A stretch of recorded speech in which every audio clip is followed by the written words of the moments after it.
Hello and welcome to the Bridge of Humanity podcast. This is the very first episode of our series, and I could not be more excited to have you all join us as we kick things off. I am your host, Sasybyl, and I'm coming to you live from freezing Paris, where I could really use a bridge to a sunny island right now. Thankfully, I'm not alone. Joining me today is my amazingly talented co-host, Athmar. Athmar, how are you doing? Are you someplace a little warmer than I am? Unfortunately not. Hello, everybody, and welcome to the wonderful podcast. So excited to hear from all of you. As you know, this podcast is called The Bridge of Humanity, which is part of our larger podcast, The Bridges of Humanity.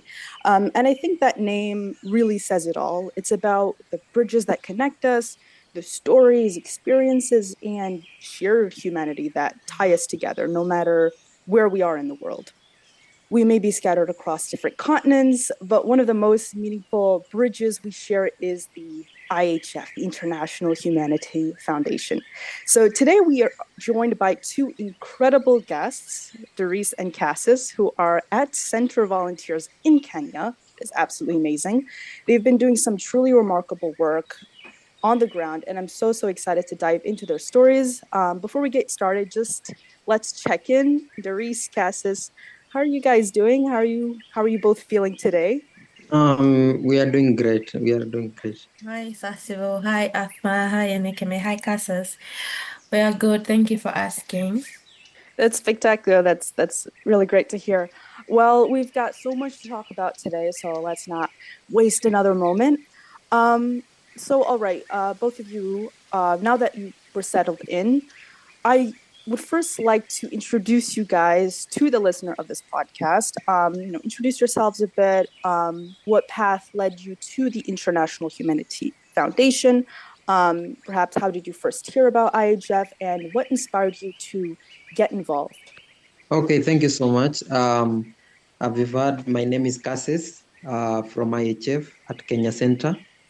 I'm the lead of finance at Kenya Center, and I'm also a lead of donated hours as general. So that is what I lead so far.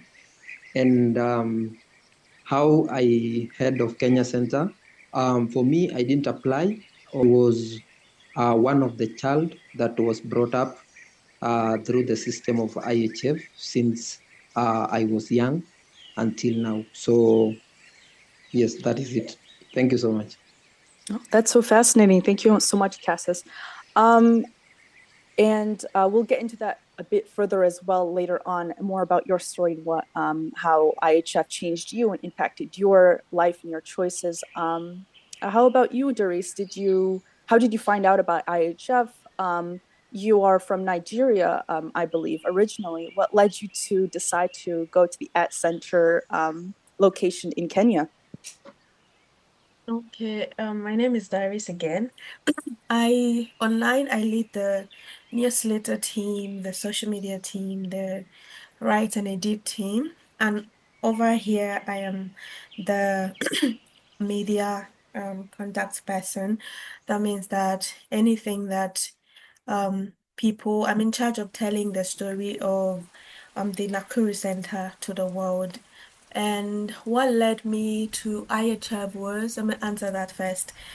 So I remember like it was 2023, I was at home. I remember my brother sent me a link to, but he told me, I had him in a meeting once and I was like, what's that about? And he told me briefly he just had, he's working for a non-profit.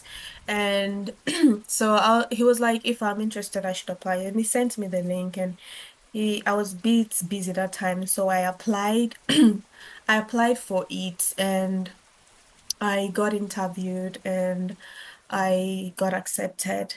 And what made me choose to come to Kenya?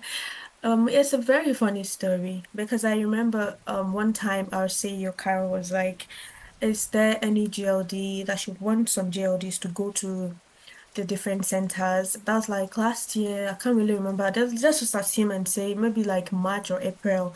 And my brother again. God told me about it, forwarded a message to me like, "Oh, you should show up." And I told her that I was interested. And as at that time, she gave us the option to go to any of the centers. And I really don't know why I chose Kenya. I was all about like Kenya, Kenya, Kenya. And um I think what really made me to come here, because my family, um we are into humanity a bit. From starting from my mother, she loves people a lot, and it's just one of my dreams growing up. It was some few days ago that I looked at my notes and I saw when I wrote, I think it was like 4 years ago, that I want to help the young girls in my community. And I don't think I remember this when I made the decision to want to come, because I was supposed to come here with someone else and they couldn't because of school. And I was really persistent on it. I wanted to, because sometimes you read the stories of people, and when you look at the IHS vision and mission, it's about marginalized children in communities. Sometimes it's easy for you to read these things and watch it. So I wanted to experience it firsthand. Not I see it from my country, but I wanted to see it in another culture's perspective and see how it is. And I think it's mostly that I wanted to impact in someone's life. And yeah, I think that's the reason why I made a choice and why I chose Kenya. And of course, I wanted to come and see the safari, so that's a bonus too. So yeah, I think that's it. Oh my God, I have so many questions. But one of the first ones that I have for both of you is, can you please clarify exactly what you do at the IHF Center? Is it an orphanage or just an education center? Is it both? And what projects are you fulfilling right now? What we do at Kenya Center is really online task and also local work. So currently, personally, I'm doing finance and also working on donated hours with other online GLDs. So IHF is a community-based organization, but previously, before it was changed to community-based organization, it was orphanage, and it was transited to a community-based organization just last year. So yeah, that is it about IHF, and yeah. Okay, so he has already like given a bit of how IHF is, because I think he's been here the longest. So I would just say, let me just say, okay, let me give you a typical day at the center. So right now the children go to school. They are they go to their schools like externally. So sometimes after school, because they somehow, I don't know what's with Kenya and their schools, the children come back by 5 p.m. So when they come, sometimes they have some homeworks to do, and we would help them. And sometimes there are some things that they don't understand, like that's something they taught them in school and they need more clarification, and we provide them. And we also mentor them. There are other skills that we teach them here. For instance, life skills, soft skills, anger management, communication skills, because most of them speak Swahili. So, with the communication skills, it really helps them how to respect and mental health and things like that. We have so many workshops that we're doing. Um, it's a bit quiet now because, like I said, they go to school and they come back. Sometimes when they come here, they just want to run around and play, and we have to supervise them. Of course, they're children, and but last year when I came November, they were on holiday. So in the morning, they would, let's say, sometimes they wake us up. You would just hear Darius and Sister Darius, and you would have to go out by 8, sometimes 9 a.m. and you will see tons of children. They'll just be waiting, and we teach them mathematics, we teach them English, we teach them so many things that we can or we are assigned to. And after that, we always let them go and play by 12 because they are children and they're on holiday. So we have to let them enjoy their holiday. And some of them they play football, some of them jumping, some of them they just run around. So in all of these, we have to be there, we have to look out for them. And yeah, I think that is that. So with now, like I said, with now they come in, we help them with their homeworks, we help them with anything. For me now, I am more focused on the media, so I'm having the documentary that you're seeing with them. I'm having there are newsletter articles that we're writing that involves the children a lot, and we do some quizzes. They're so inquisitive, so they ask so many questions, and we have to provide them with these questions that they're asking. So we basically just help them in some bit of ways that we can, coupled with the school that they're going. I hope I've been able to answer Oh, your that's question. interesting. Okay, so part of it is educational, and do they actually sleep there too? Are there some orphans that actually sleep over? I'm going to let Cassius take that question. Okay, so currently we don't have the children because, according to the law, if we are not registered as an orphanage, we're not allowed to have children at the center.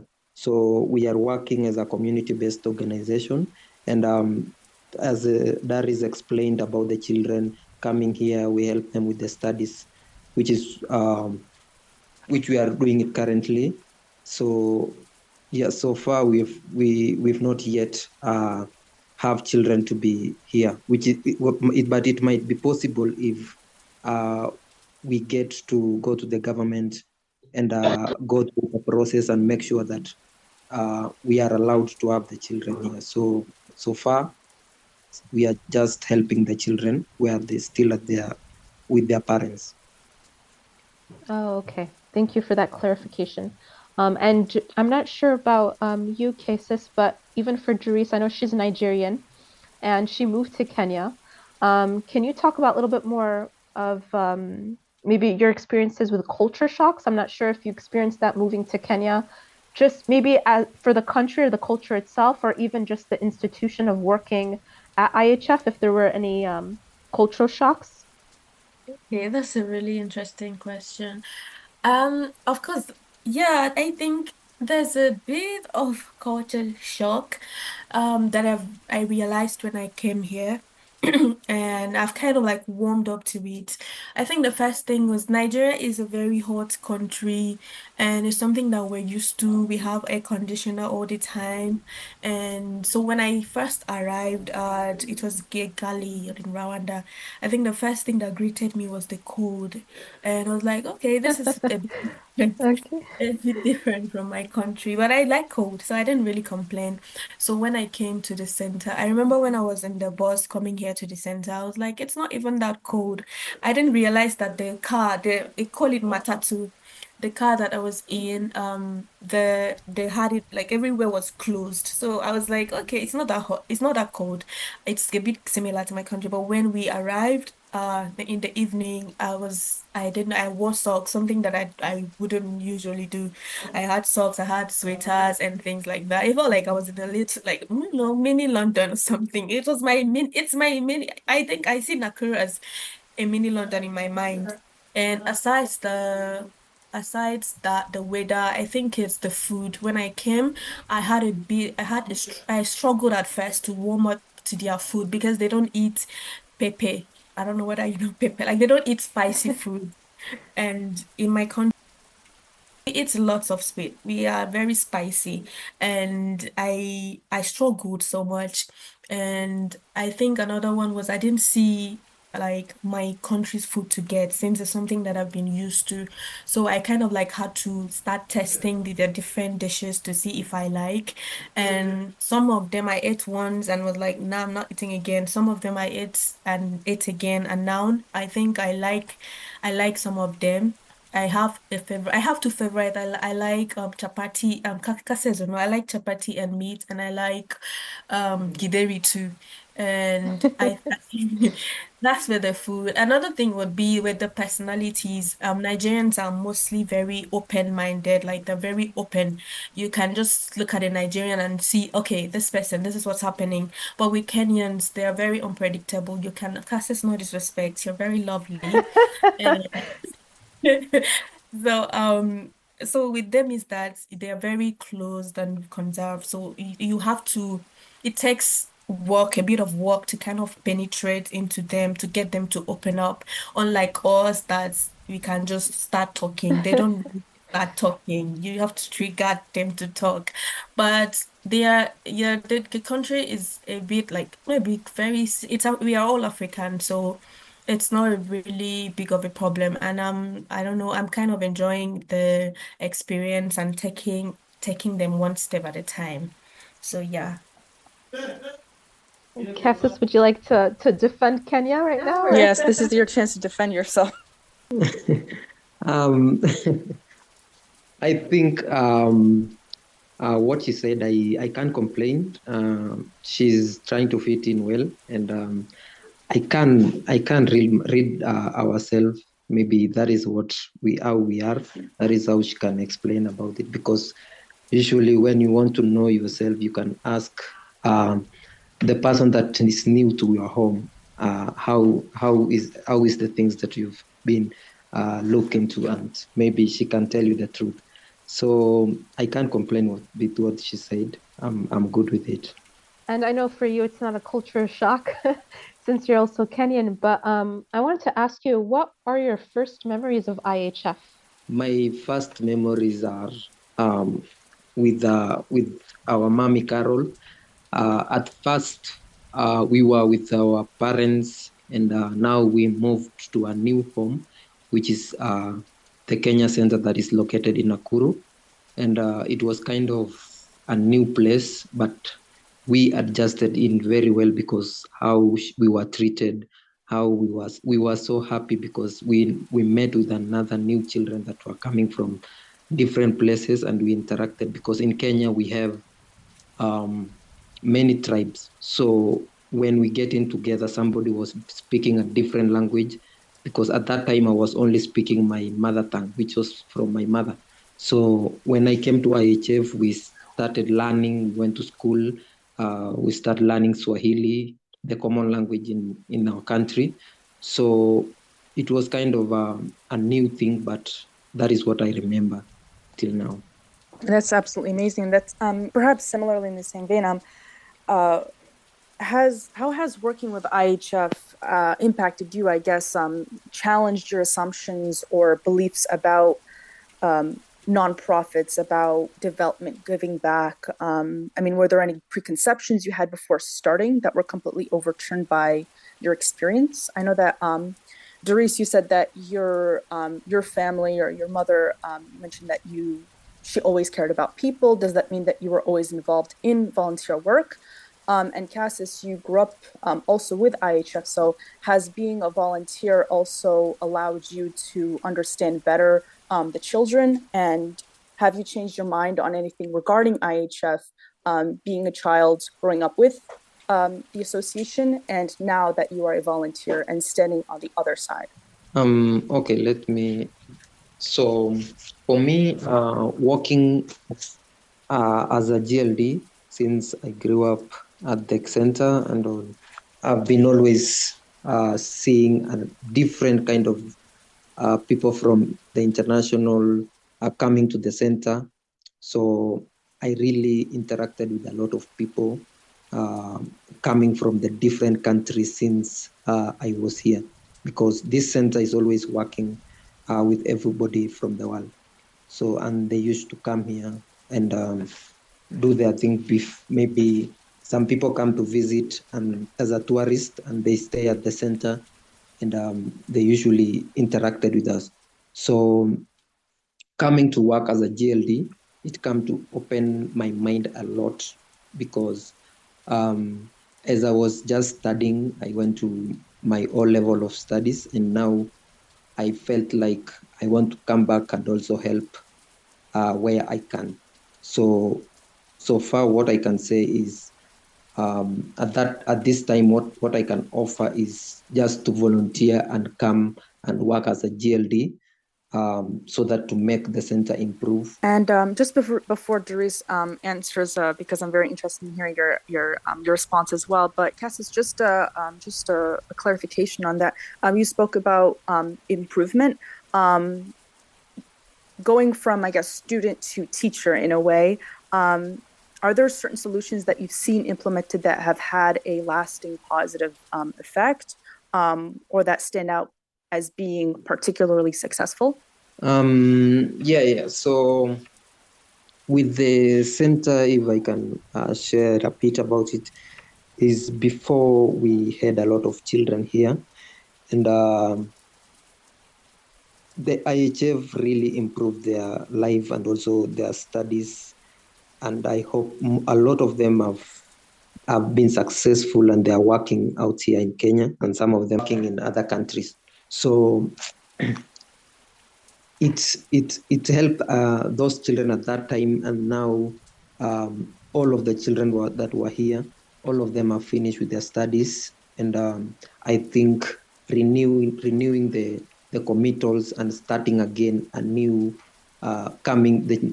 letting another new children to come in has been a problem.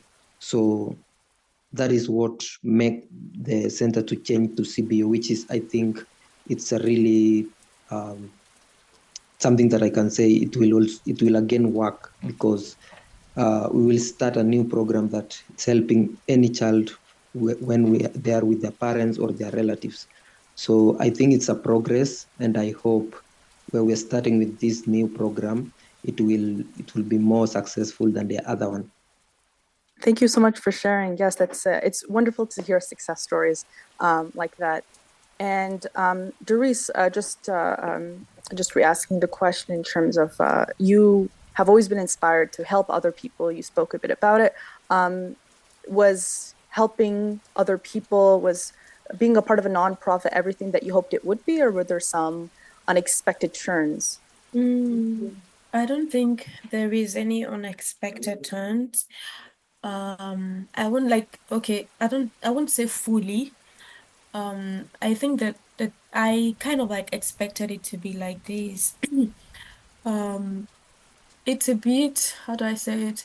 I think I would say that it has impacted me in a way that it has made me to be a bit more humble.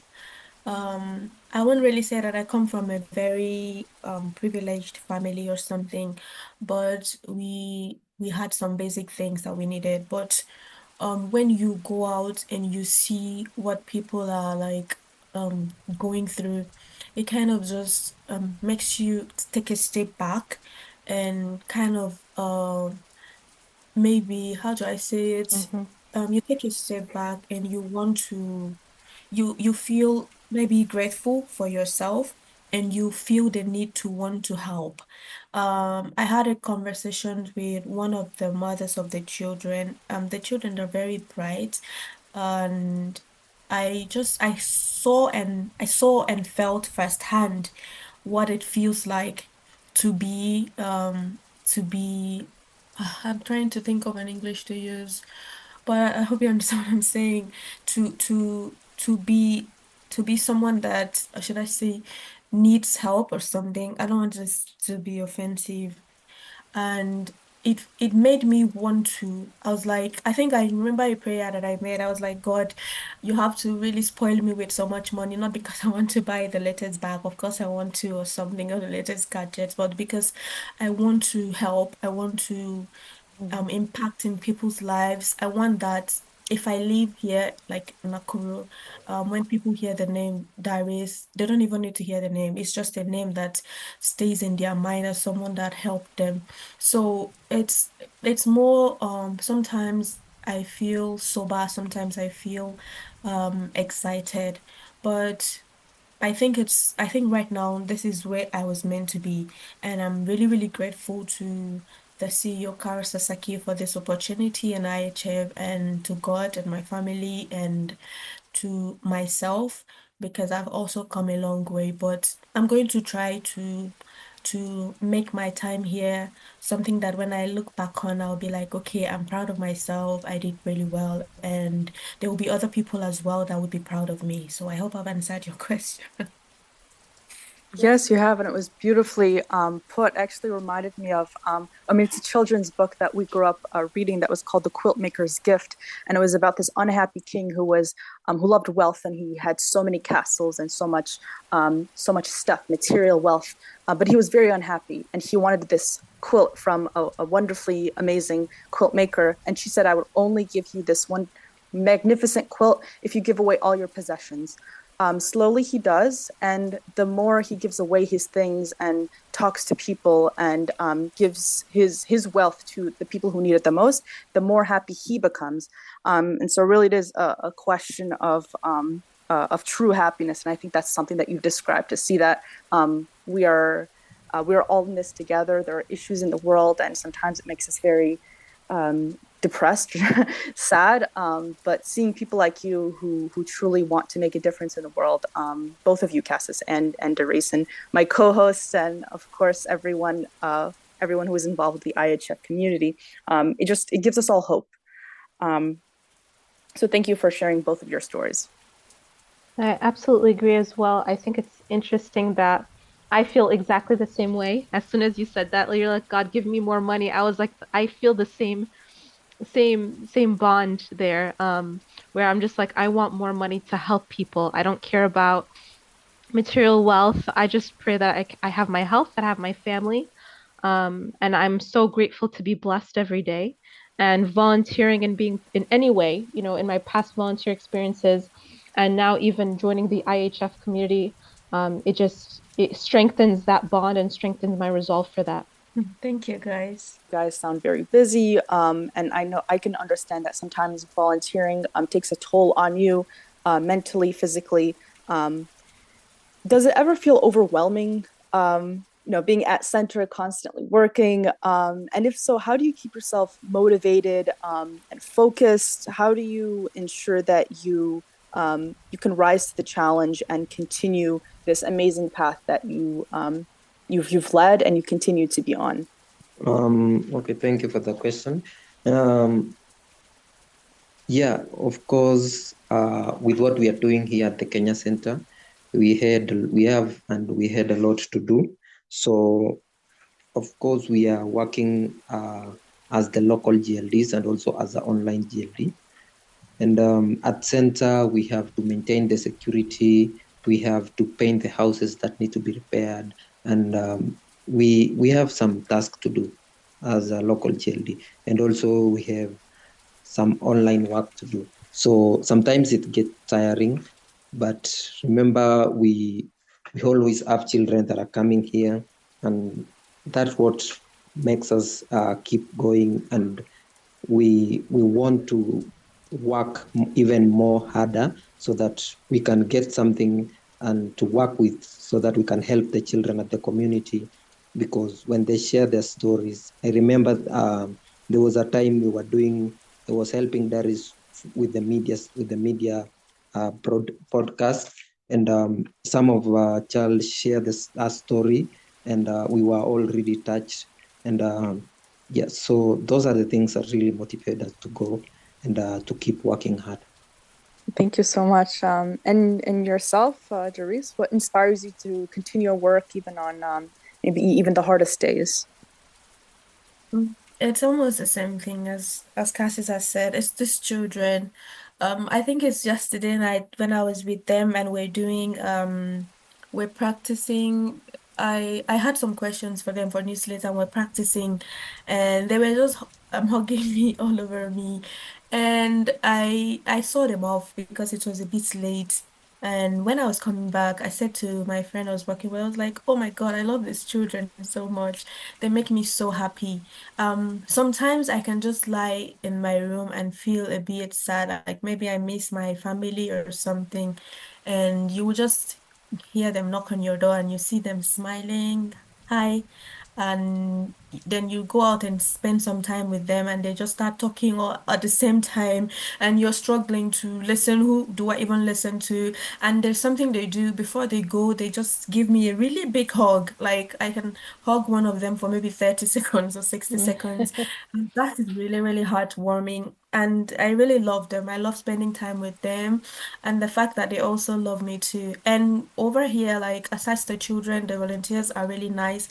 I have my friends, I have Kasses I'm close to, and he's really helped me a lot of times. He's such a great guy. And every time he would always ask me, "Are you okay? Are you okay?" with his accent. And I'm like, "Yeah." So sometimes he would just knock on my door and you would just see him and he would put a big smile on his face and I'll be like, "Okay, I feel great." So he kind of like gives me a good push. Same with everybody here. And maybe like you go out to buy something and everyone is, "Hi, how are you?" And they're smiling with you. I think that's just, and then I have my family. I have my the people that love me and they encourage me, they push me. So I would say that I have a really great support system. And of course I have God. So it's really, really nice. So yeah. And I have a Nikeme. Nikeme is my brother. It's my An afterthought. so yeah, he's always if I have any trouble, he's very mature. I would always go to him and he would give me some advices. So yeah, and all the other online GLDs as well, Mary Blessing, Abraham, Ikemesit, and them. So yeah, we are everyone in IHF is really helpful to each other. So yeah. That's beautiful. Um, and what do you believe are the qualities to being a successful and good volunteer? Mm. I think first thing is that you have to be um consistent. I'm speaking personally, and my opinion. You have to be consistent. You have to have be patient, and you have to be willing to learn because when I started, I would give reason why I said these three things, three attributes. When I started and I spoke with the CEO the first time, and she was like, "Okay, Darius, you're going to do this and do that." I remember when I was complaining to my brother, "Oh God, I don't think I'm going to do this. It sounds so overwhelming." And he was like, "Oh, just be patient." He said, "Be patient. Just try and communicate with her back. Talk to her. She's a really nice lady. So just relax a bit." And I had patience and even though it was tough, some of the tasks were a bit tough because some of them you have to learn. I've learned a lot working with the IHF, but it taught me to be patient. And sometimes you have, when you're working with so many people from different backgrounds and cultures and places, environments, they are different people with different upbringings and life. Like they see life differently. So you have to like warm up to them and know that, I mean, you are just one person in the world of so many people. So you have to try to be patient with them. You give people tasks and they don't, they maybe falter. You try again and you just keep going and you communicate. You learn to communicate clearly what you want. Yeah, I struggled with that a bit when I came because I remember when the CEO would be like, Darius, what exactly are you trying to tell me? I don't understand. You're not texting me well. What do you mean by this? So I learned to like kind of complete my sentences. If I say, okay, I want to go out. So you say, oh, I want to go out and do this thing. You name this thing that you want to do. So I think that is the attribute that someone that wants to work in a non-profit you should have, especially when you're working with other people. You have to be patient, you have to be a good communicator, and you have to be consistent because consistency, they say, is the key. So yeah, that's my answer. Absolutely.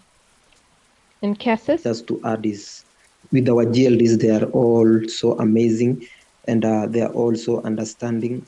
And with the task that we are doing, we need always to be like together and cooperate with each other. So the most thing that can make you be successful as a GLD is to understand every GLD and also make sure that you are cooperating with everyone and because you have to know that you are working with a different people from a different background and also from a different culture. So when you you know in your mind that I have to understand everybody and cooperate with every work that I've given and make sure that I complete. For sure, it's not like so complicated, and you will be a successful GLD. So thank you. These are skills that you've also learned on the job, so that's wonderful to hear. Yeah, that was what I was curious about as well. And you've told us a lot of skills and lessons that you've learned on the job. And I bet that Kenya is also very special and unique in comparison to certain other centers. Um, how can maybe the work IHF is doing in Kenya perhaps be either scaled or adapted to other parts of the world facing similar challenges? Maybe certain lessons, certain projects from your work that could be applied elsewhere. I'm not sure if you are in contact perhaps with people who are at the center in Jakarta or other places in Southeast Asia, such as Thailand as well. Are you doing similar work? And what makes perhaps Kenya special? Yeah, I am in contact with because of the teams I lead. I have to speak with the people working at the different centers. I know what's his name? Danny from Maiden. I know Abigail and Ade from the Jakarta Center. And I think we all do similar work because it's still under IHF and it's what the CEO wants. If there's anything new that wants to be added, I think we have to first communicate with the CEO to get approval, but it's a bit similar. But I'm assuming in Indonesia, I think it'll be different, but I think they would give you more information when you have a sit down with them. So we can only speak for the Kenya Center. And what makes Kenya, the Nakuru Center unique is that it is Nakuru Center and we have different caliber of children, we have different caliber of volunteers. All of them are very interesting and I think Kenya is a very, very interesting country, especially in Africa, and it's a country that lots of tourists come to visit. So I'm sure that certainly there's something that's really about the country. It's a blissful country, and aside the country, so you knowing that the center is located in the country just like adds a bit of spice to it. So um I think my answer would be that the thing that makes Kenya, the Nakuru Center unique is because it is Nakuru Center and we are impacting lives, we're helping these children and hopefully I can be able to keep sending their faces, different faces, so you get to hear from these children firsthand and you would hear from their mouth what we're impacting in them. So yeah, maybe Cassis has something to add. Kenya Center is the um, is really special because the the children that are here and also with the GLDs that are working at the center. So they're really putting their work, and also the children are so special. They share their stories and also give the center what is the face. I think Kenya Center is the face of IHF, if I can say that. And because the stories that are being shared here at Kenya Center is so special. So that is what I can say. Thank you. Thank you for sharing. But can you share with us a challenging or maybe intimidating situation that you were both confronted with at the center, positive or negative, and how you overcome it? There's a lot of challenges, but what I can say is every time as we work here as the GLDs, we always encounter most of the challenges. We are working together. If we're trying to do something and you see some of the people are not yet, have not putting the work that you're putting, you will feel like, why is it like this? And why are you not, why wouldn't you do a lot? And some of the people are not doing so. it's kind of frustrating sometimes, but when you come to understand and see that every GLD has their special task that they do, and you see everybody's special the way they are. So that is what I can say on the part of the GLDs. But for the children, I think it's a positive challenge because like all the children that are coming here, they really need help. And as Kenya Center currently, we are not on that state to help every child.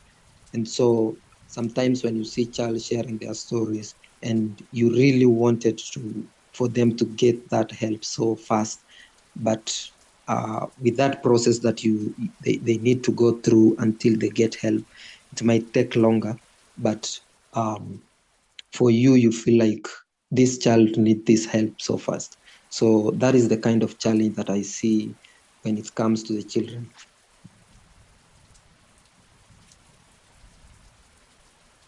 Beautiful. And Darice, would you like to add something? Yeah, I think one, yes, it's more like in agreement to what Cassis has said. With the children is that I really wish that we could help everyone, because all of them have needs, and maybe when we do fundraising later, we can be able to raise funds to maybe help them, um like extend the reach to most of them, and maybe go into communities and just distribute things to them. And like when I say distribute, it's not like only the children, it's more about maybe older people or people that needs the things I would probably give. I think that's that with the children. The other one would be, I don't want cousins to come for me. Like they speak lots of Swahili here, so sometimes you would just go and they're speaking Swahili and you don't even know where to start from, and you just be there, and Language you'll be barriers. so they'll be so lost in it, and I don't even know where to, because I don't want to interrupt. And now I will just maybe stand like 1 second, and then I'll just nod my head and be like, okay, and then come and return back. So yeah, but I expected it because of course it's their country and it's their language. So if they came to my country, it will still be the same thing. But all in all, it's a nice experience. Oh, that's beautiful, and it's great that you're so welcoming and accommodating, and that's why the children love you, I'm sure. And it's wonderful hearing the behind the scenes of these centers. You both have said such inspiring words, and we can hear. I mean, I'm sure the Kenya Center is so lively because the video is not on, but I can almost feel your smiles through the video, through the audio. So I'm sure it's a wonderful place to be among volunteers such as yourselves at the center. And I was just wondering, I guess, what legacy do you hope to leave behind through your work with IHF? And do you see yourself continuing your work with IHF even after working at the center, or do you hope to continue working there?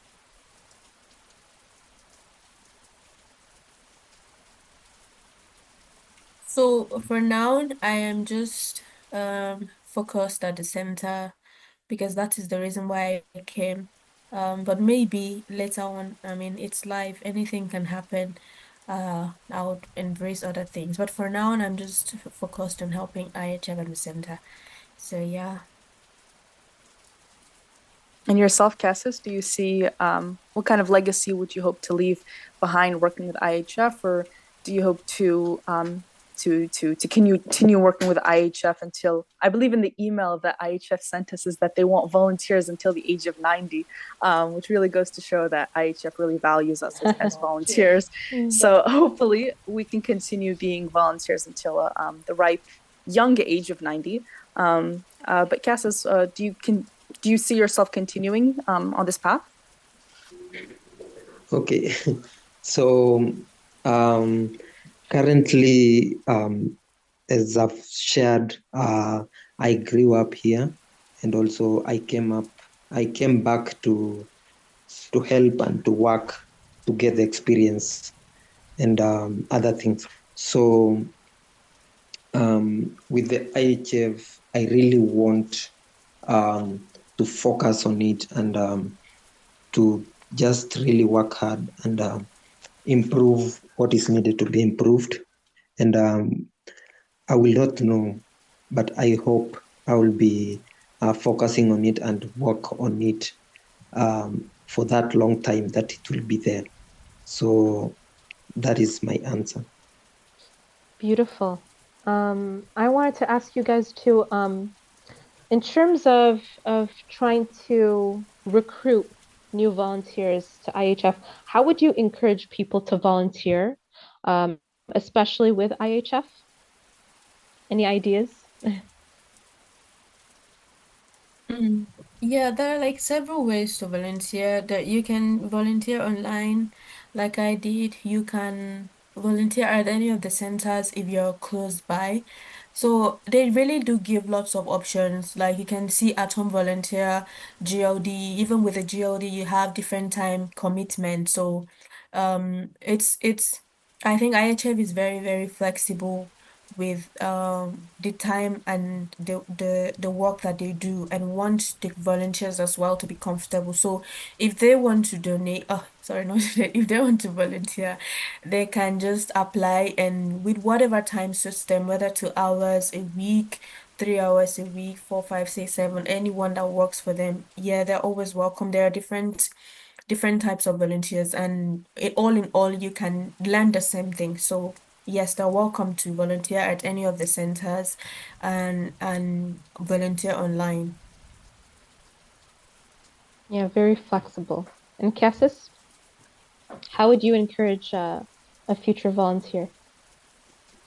What I can say is IHF is very flexible when it comes to GLDs because at the same time IHF is giving them the platform to train and to know how non-profit organization works because they usually train them. And with our mommy Carol, she really helps with her experience and how non-profit organization is being run. So how they offer to the GLDs is we usually give them time that they need because some of them might be doing their work and also they want to volunteer at the same time. So it depends with the commitment that you are giving the IHF as a GLD. So there's those that want to come to the ground and maybe, for example, as Darice and visit the centers, which is more than 5, and go there and work with the other GLDs as local GLDs. So with online, it's also very helpful because you'll be learning at the same time and also helping the children because what you are doing is helping the children because you're sharing their stories. You're doing what is needed so that their stories could be heard worldwide. So yeah, I really encourage the GLDs or anyone out there to join this great team and make our IHF a better place. So thank you. We're gonna start quoting you guys to put on the website, the official website. And I swear we're not HR secretly in disguise trying to recruit more people. So, um, but thank you so much for your thoughts. I'm sure that many of our listeners will be inspired to apply, and you've piqued their curiosity, I'm sure. Um, Unfortunately, this is almost the end of our podcast. However, before we wrap up, I'd like to end on maybe a few wise words, if you maybe a piece of advice that you would maybe give to anyone, either future volunteers, current volunteers, or people in general, um, about your experiences at IHF. Maybe we could start with you, Darice. Is there any piece of advice, wise words, any thoughts that you'd like to end this thoughtful and very amazing podcast? Okay. I think it would be like I'll start with like the my fellow GODs and volunteers. It's that you guys are doing so amazing. I remember when we started last year, it was a bit tough, but I'm saying now that all of us are like well, it's not, I don't want to say like, yeah, I would say it. We are really now good at our work. We are before there are some tasks that we would have to finish in 2 3 days, but now we just sometimes finish it in 2 hours because we're used to it. And I would say that we persevered, we pushed, we never gave up, and I'm really proud of all of my online GODs, all of the Art Center GODs for all the work that they've put out, and for the ones that want to come to IHF. IHF is a really, really nice place. You might not really see it, but it's something that it's something that is glaring to the eyes because I've learned a lot. I've learned so much. I can't even emphasize on that. I have learned so much that if I want to start talking about it, I won't leave here. And I didn't expect to learn that much in a short period of time. But the CEO is very, very serious on her business, and she makes you be serious too. So you will learn. It might not be, yeah, of course there are ups and downs, but all of them just adds to the fact that when you think back, you're so proud of yourself. So you can come and volunteer with us. You like Kasses said, you are somewhat, even though you're online, you're somewhat telling the stories of these children, and it's a nice thing to do. Somehow somebody has to hear and somebody has to tell the story. So you come and help us, come and volunteer online, or there is, even though you don't have any skill at all, you would learn because some of the skills I have now I didn't have before, but I learned it here. So yeah, IHF is really nice. I've enjoyed so far, and yeah, thank you to IHF and thank you to everyone. It was a nice podcast. Oh, Doris, I need you to be my life coach because those were some motivational words. These are the type of words that you know, on those posters about like the motivational quotes that, you know, get you through the day. So Post-its. Thank you. yes, of course. That was, yeah, of course, I agree completely. And anyone who's listening and who was a bit hesitant to maybe join IHF, listen to Darice. She's the voice of reason. Don't be afraid to jump in because we're all friendly here. How about you, Cassis? Is there a few final thoughts that you'd like to share with us? Um, so I will say, um, I will start with you guys. I really want to thank you and let you know that you are doing great work and letting us share our stories and also talk about this from a different level and also from only us from the center. So I really thank you for this. And also to encourage the GLDs that they are really working hard and to keep doing this because with that cooperation that they are doing online and sharing the children's stories and giving the information that is the right information to our CEO is really amazing. So that is what I can just encourage and share to the GLDs and everyone. Wise words from Cassis. Thank you so much. Now I turn to my partner in crime, my co-host Athmar. Do you have any final words to share with the people? The people want to know, Athmar.